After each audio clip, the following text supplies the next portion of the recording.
Good morning and welcome back to the One Celtic Fans View with myself, Baz. I hope you're all fine this Sunday morning. I hope you're fine. Hope you've not got a hangover, and I hope all is good in your life. Celtic this week playing the Champions League. Will Celtic get any players in this week? I have got an early poll up asking. Just turn this up a bit, just a minute. I've got an early poll. Will Celtic getting a new player this week? I'm going to go with one. I think we need a winger in. Going into the Champions... I mean, we can go into this game with James Forrest and Dyson Maeda. And I think that we can get the job done with both players. Yang coming on later in the second half is a downgrade.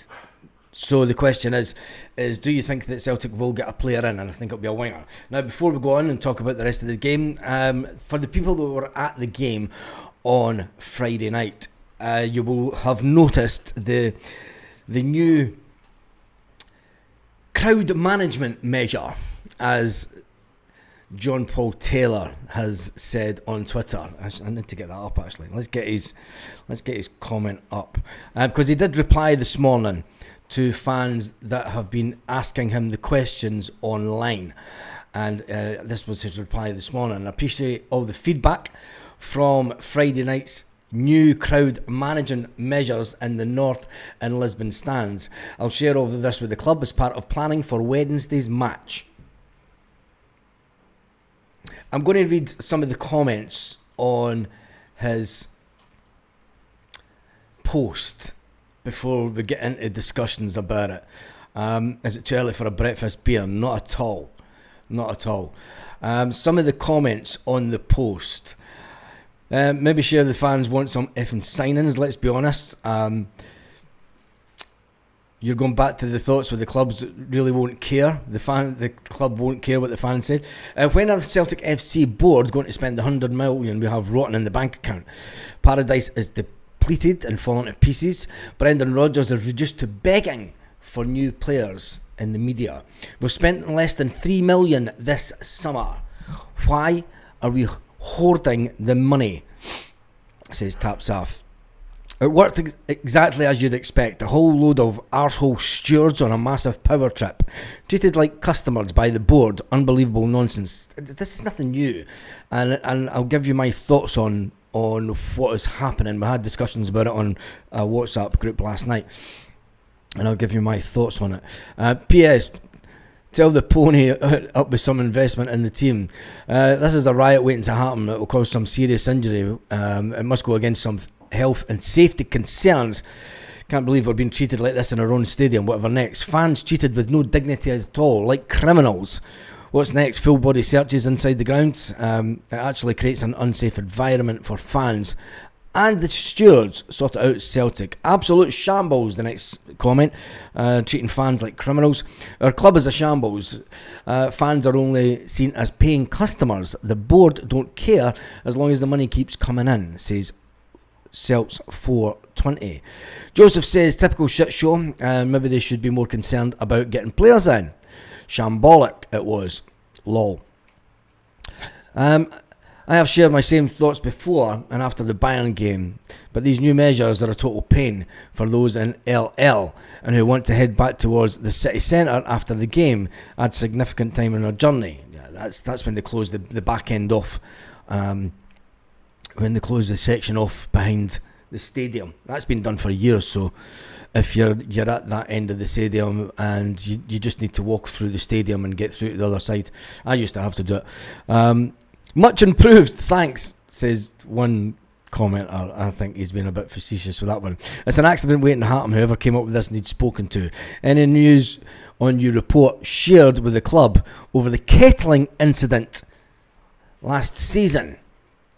Nothing, is there? I want to tell them to sign players. Absolute charlatan, scamming scum bar stewards. And then there's a couple of other ones. But let's go on. Where else are customers who between ticket, merch, food, drinks and merch again spend up to thousands of years get treated with such hostility and contempt. Overcrowding? We'll explain it. We're not cattle. Us customers can understand if you communicate and respect us. That's a spot on comment. It is a spot on comment. Now, having been in that area of the stadium for over 20 years, I know exactly what goes on, and there is videos going back 15 years now, more than 15 years on. There's videos on this channel going back 15 years that document some of the things. So there's nothing new, and this channel has been more than aware of it over the last 15 years or so. Well, the last 20 years of the Green Brigade. So my thoughts on it, having seen the video footage and having spoken to people, it is all about, and I did say watching in the live watch along, I did say that there was an increase in stewards around area 111 in the terrace side. Never mind behind trying to get up the stairs. There was an increased amount of stewards surrounding the Green Brigade area. Now, I did say that this was more than likely due to the fact that they're trying to stop migration into Area 111, which has always been an ongoing issue. And it's when fans trying to get into that area and make it overcrowded. When it comes to the European night, now Celtic have obviously saying, look, we're putting this in place for the European night, because Celtic have been hammered before for overcrowding in that area. It's a double-edged sword. You know, they want a standing area, the club wants a standing area, but they don't want fans migrating into that area. Having a second set of checks at the bottom of the staircases, now it's been the same at the staircase for 110 and 111 for about 10 years. You've had your tickets checked, and you know, it's nothing that's going to go away anytime soon. What did the club do is my question. The club needs to enforce it for a European perspective. They do not want any more fines. And remember that the Green Brigade are on a watch order anyway, because if they let off any pyro in a domestic game within the next year, they're going to get a ban. If they let any pyro off in a European context in the next 12 months, they're going to end up getting a reduction in tickets for that also. So there's going to be another ban. If you ask me, the boards are just waiting on... It's as if they're trying to set a tinderbox situation and trying to make something happen so that they can just go, do you know what, just fucking close down the area. But that's just my point. And if you don't believe me, go back and check some of the videos from 12, 13, 15, 16 years ago on this channel, and you'll see exactly what I'm on about. It's nothing new. So we move on when we talk about transfers. And Celtic they're still in the hunt for a striker, believe it or not. Well, maybe not believe it or not when you see Adam Ida not getting on the pitch. When you see Callum Osmond being put down to the B team, when you see Shin Yamada maybe not being to the heights of Kyogo Furuhashi, and when you see Johnny Kenny as being the sort of what's left, it doesn't fill us with joy, does it? But Celtic's pursuit of a 25 goal striker is taking a dramatic twist, as the club are now saying that they may sell now in a price sale. It's the Cluj striker. But for me, it reminds me of the Pierre Van Hooijdonk situation. It's said that he sat out a game in the Club Brugge versus Braga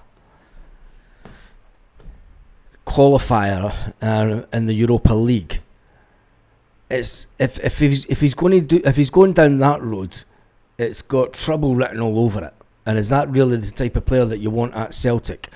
I know that Celtic are still trying to get a striker in. Brendan Rodgers, like the comment said on Twitter there, Brendan Rodgers has been reduced to begging for players.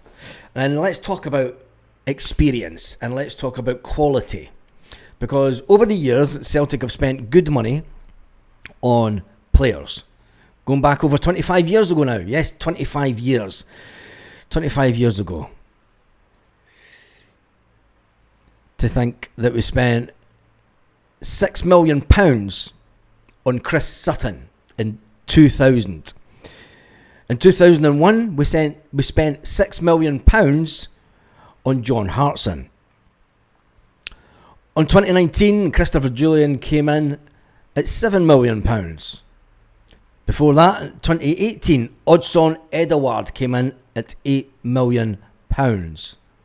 Celtic went on to sell Odsonne Edouard for a nice tidy profit. When it comes to the more recent times, we spent £6 million on Cameron Carter-Vickers. We spent £6 million on Austin Trusty. We spent £6.5 million on Jota. We then went to spend £8 million on bringing Jota back to Celtic.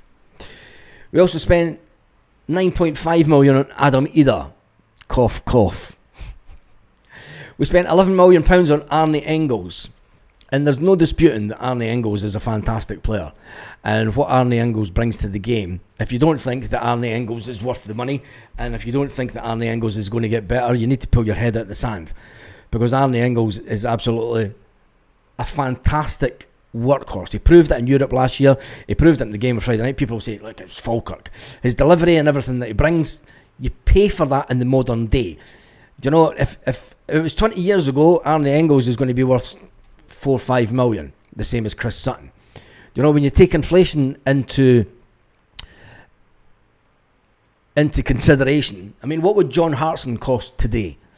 What would Chris Sutton cost today? What would Odsonne...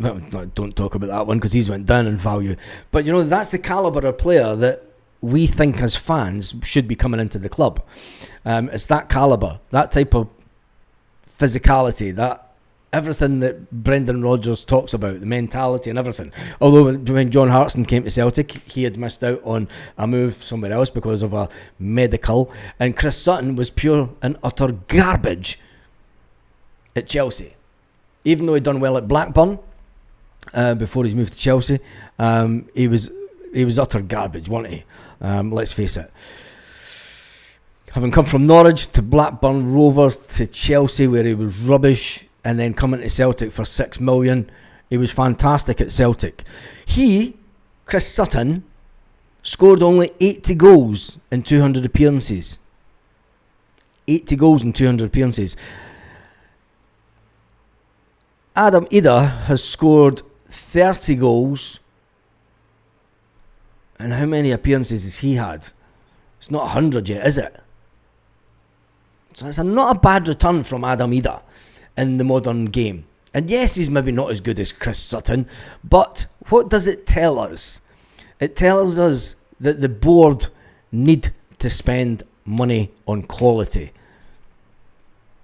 There's been too many players that's came in over the last... And spending 1 or 2 million is not going to cut the mustard anymore. Spending 1 or 2 million on players, you know,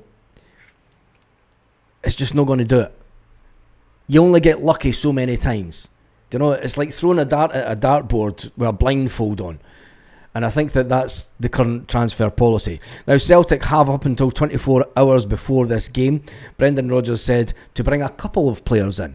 Yes, that's the rules. We can bring in 2 wild cards up to 24 hours before the game on Wednesday night. My prediction is that Celtic will bring in 1 player. Will it be a striker? Will it be a winger? Who knows? All the talk is of a winger, but the fact that I think Celtic will reluctantly go into the game with Dyson Maeda and James Forrest. Now, there's plenty of time for us to talk about the team, but I think we all know the team. We all know the team that Brendan Rodgers will pick for this one. It'll be his most experienced players, and I think Adam Ida is going to get the shout, unfortunately, to start the game. But anyway, it is what it is, isn't it? He is our main striker at the moment, although I still do not class him as a number 1. I still think that Brendan Rodgers will play him because who else have we got, really? Shin Yamada hasn't hit the ground running and set the header on fire. You could play Dyson Maeda through the middle, but then it means putting kind of Tierney and changing formation a bit. But I think that this season, Brendan Rodgers was hoping to have another striker in early so that we can play 2 through the middle. Because this team on Wednesday night are going to sit back with 5, 6, 7 at the back. They will do that. It's up to us to then break them down. They're not going to come out as freely as what Falkirk did in parts of the game the other night. I think that they're going to be really defensive minded, having watched them. They're going to pack the midfield and they're going to go in with some tasty tackles. Never mind what their scoreline was yesterday in the game. So who do we buy now and how much do we pay? Says Willie. That's not up to me, is it? That's up to Brendan Rodgers. Let's go into the comments. Who do we buy and how much do we pay? That's up to Brendan Rodgers Brendan Rodgers has said it himself. I'm not doing a good enough job of convincing the board of the players we need. That comment from Brendan Rodgers. Do you know, Adam's a lot younger than Sutton. Yeah, and I think he could still go on. He scored 30 goals. Sutton only scored 80 goals at his time at Celtic. But Adam Ida gets a lot of stick. And I still think Adam will come good. Does anyone else think we should play Dyson through the middle? It's okay playing Dyson through the middle, but who do you play on the wing? And the problem is we're really short in that area. And you know, it brings its own issues. I think that Brendan, if you look at the way that we set up during the summer, and there was times that you were getting 2 in the box, a 2-pronged attack, whether it been Benji coming in, because you've got to remember that we played a 3-2, a 4-2-3-1, and then we're going to set up 4-2-3-1 on Wednesday. Benji will sit in the holding midfield role beside Callum, and he'll get that free rein to run forward and be the second attacking midfielder in the box. It's a flexibility of a system that on paper and the way that it should work well. And Brendan Rodgers will know that system should work well. I'm starting to lose faith in Ida. And I was one of the ones calling for his signing. I think that... No, I didn't compare Adam Ida to Sutton. Listen to what I said. I said that he's got a lot of time compared to Sutton. He's a lot younger than Sutton. And Sutton was completely shite at... go back to history. Let's not change history. Sutton was garbage before he came to Celtic. He couldn't get into the Chelsea team. Chelsea wanted rid of him as quick as they could. Do you know what I mean? And we took a punt on him. I still think that as a young player, he's a lot younger. He's scored 30... How many games has Adam Ida played for Celtic? It's well under 100. He's scored 30 goals. Chris Sutton played 200 games and scored 80. So he's not far off it. Statistically wise, he could still become a better player than Chris Sutton. Now you could say, "Oh, fucking talking shite this fucking morning," and that's opinions. Do you know what I mean? But I think that Sutton is a legend. Unfortunately, Adam Ida is not in the same boat as Sutton. Says Paul. He's only a season and a half into... He scored 30... Listen to what you're saying. He scored 30 goals in a season and a half. Yet Celtic fans are saying he's not good enough. He scored 30 goals. Think about this. He scored 30 goals in a season and a half. Must be 70 games for Adam Ida. I don't even think it's 70 games, mate. I don't think it's 70 games. But he scored 30 goals in 1.5 seasons. Not been a regular starter. Chris Sutton played up front with Henrik Larsson and started most games. Do you know, when you look at the stats of Adam Ida, people are, and this is what modern day football's all about. We can all say he's absolutely crap, garbage. Before he came to Celtic, he was a Premier League winner. Says here in Sutton, sober up, Paul. That's when he was at Blackburn. Go and look at his stats when he was at Chelsea. He hardly played for Chelsea. I'm not making it up. I do some research before I come on. It was rubbish at Chelsea. Let's not change history. Sutton himself has sat in front of me and said I was garbage at Chelsea. I've probably got it on video somewhere on my phone from one of the many events that I've been to with Sutton. He said himself he was garbage at Chelsea. So let's not take your green tinted spectacle off and not try and change history, because it's fact. And Chris Sutton will ask him on Twitter, how good were you at Chelsea, mate? Shite would be his reply. I was garbage. Do you know? Sutton was amazing. Yeah, he was amazing for us, but do you know, let's not change history. Sutton played centre back and centre mid for Norwich. Exactly. And then it wasn't until he went to... Anyway, Sutton had far more assists. How many assists has... Anyway, it's people are just looking for argument's sake. It didn't suit Chelsea's style of football.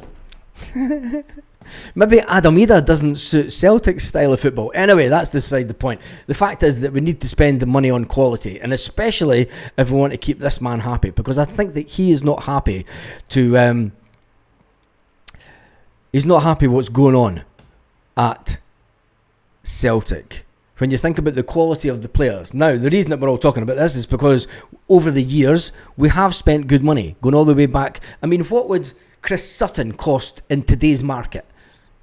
There's a question for you. Tell me in the comments what you think. I mean, you're all saying that Sutton was better than Adam Ida. Okay. What would Sutton cost Celtic? Tell me in the comments, since we're having loads of Sutton love. Tell me in the comments what it would cost Celtic in the modern day. You would not get Chris Sutton in this day and age for £6 million. Not a chance. Not a chance. Not an absolute chance. Let me see some of these ones. Come on, tell me in the comments. I watched Sutton interview. He said himself he was crap at Chelsea. Says Willie. Yep, he has that. Right, tell me in the comments how much you think Sutton would cost in today's market. 25 million. There we go. Are Celtic going to pay 25 million for Chris Sutton? Not a chance. Even he was that credit, Sutton would be around 40 to 50 million, says Gareth.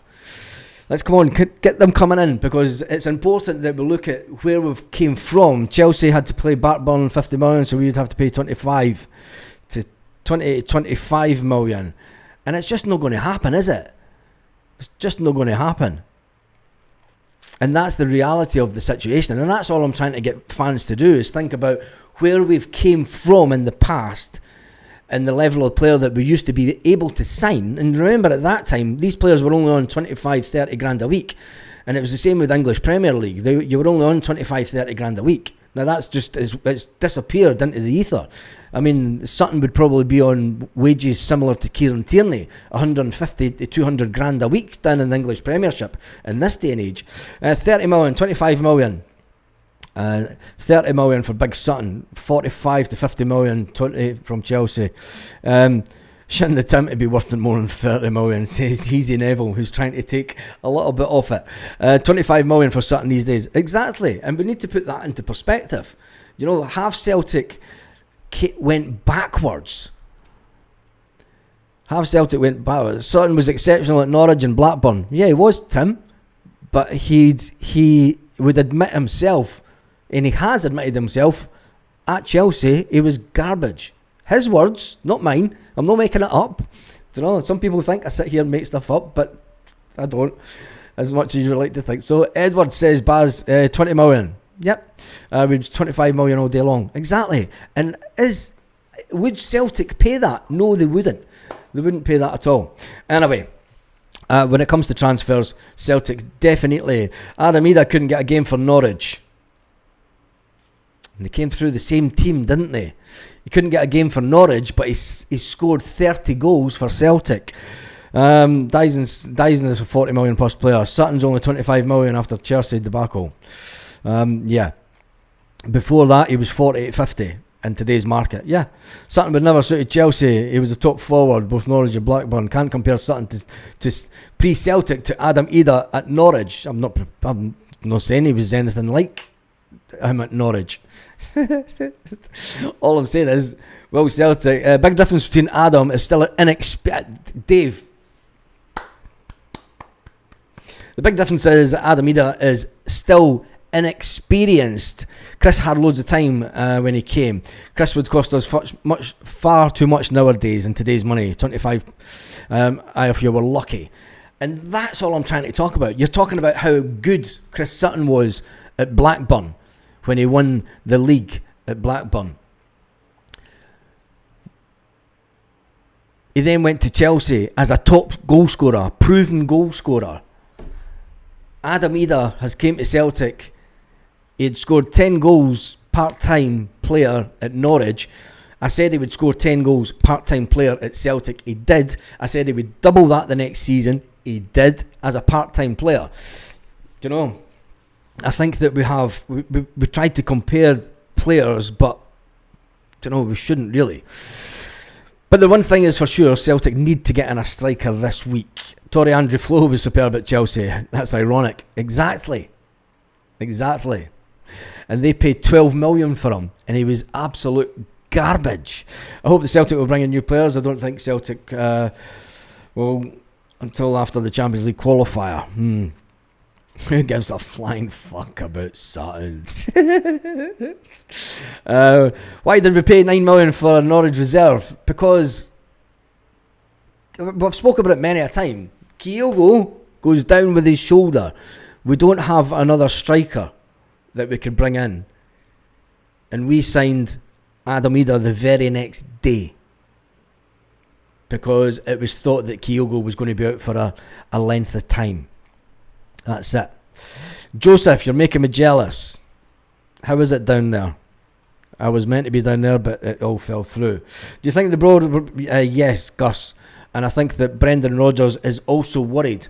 And I'll still stand by the conversation that I had last night. I think that Brendan Rodgers knows that if we want to even just achieve what we did last year in the Champions League, we need to bring in a better standard of player. And we're just not doing that. There's still time. There is still time.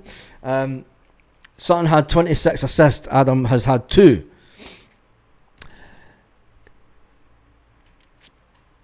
He scored 20 goals. And Somerset Tam, you can put in that. But how many games had Chris Sutton started in the same time frame, and how many games has Adam Idah started in the same time frame? You can twist stats all any way you want. Do you know, the fact is that Adam Idah's scored 30 goals as a number 2 striker coming on off the bench. 30 goals. That's all I'm saying. Stats don't lie. Do you know that the true stats that are there is Chris Sutton scored 80 goals in 200 games. Adam Idah has scored 30 goals in around about 70 games. If he gets up to 100 games and he scores another 10 goals, he's halfway to doing what Chris Sutton's done. That's all I'm saying. Do you know, that's all I'm saying.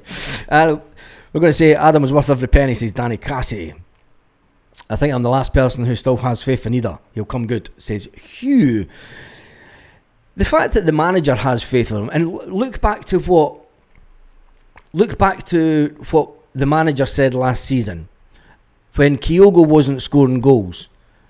I don't need my striker to score 25 to 30, 35 goals a season.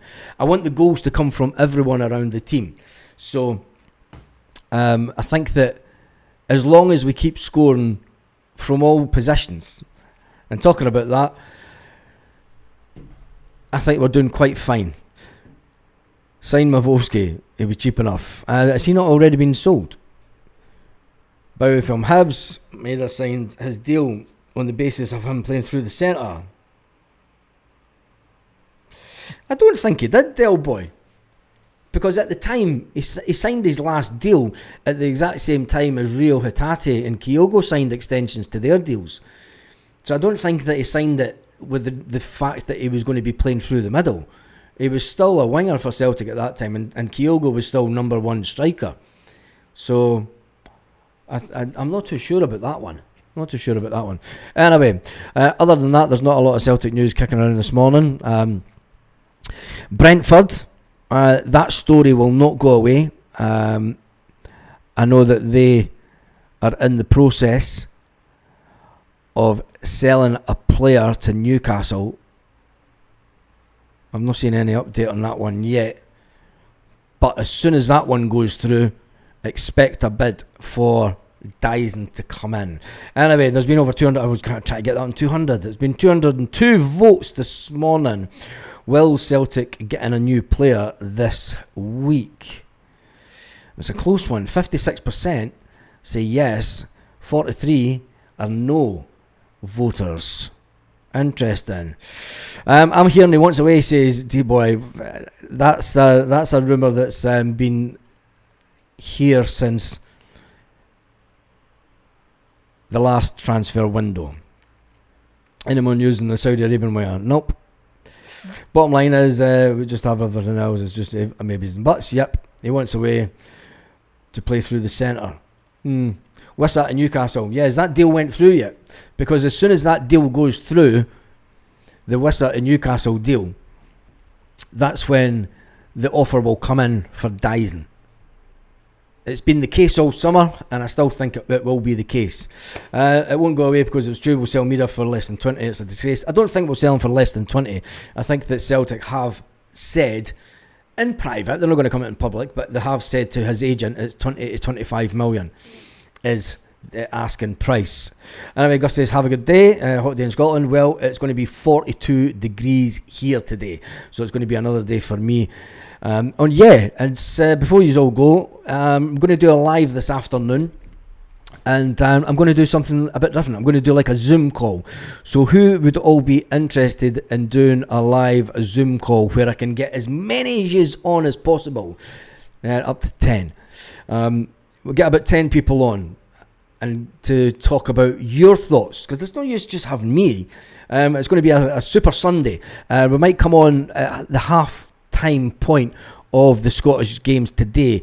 Kilmarnock and Dundee United kick off at 3 o'clock. Livingston and Hibernian kick off at 3 o'clock also. So I might come on at the halfway point during those two games. We can kind of keep one eye on those games to see how they're going, and we can talk about anything you want regarding Celtic. So we'll get as many people on as that. It's going to be 50 in Scotland bars. Gus, no, it's not.